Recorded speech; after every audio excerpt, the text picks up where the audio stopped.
the idea of international tribunals is really to be a last resort. Right? It's essentially supposed to, and actually the Rome Statute for the International Criminal Court makes this law. It goes under the heading of complementarity. Essentially it says, if your country, your government, your judiciary is either unable or unwilling to deal with these kinds of crimes, then there should be an external mechanism of accountability, such as the International Criminal Court.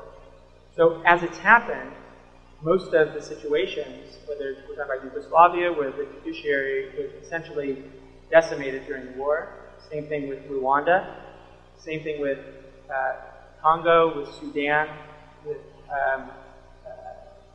Uganda, not so much, we can go into that. But essentially we're talking about situations where there is not going to be a local trial.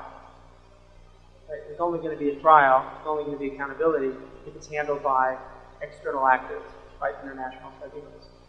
So that's sort of the A to Z kind of answer, right? That's why we have tribunals in these particular cases. Now, another question, which is maybe more what you're getting at, is the crimes are not only committed by these countries that are subject to these tribunals. Right? There's a big debate right now about acts of torture that were committed by Americans, right? By interrogators that may have been ordered by the most senior levels of our government. Right? Now, the United States is not a party to the International Criminal Court. If we were a party to the court, I think that there is a decent possibility that you could say, well, the ICC would have jurisdiction over these kinds of crimes, torture, violation, particularly if it's systematic, it would be a crime against humanity.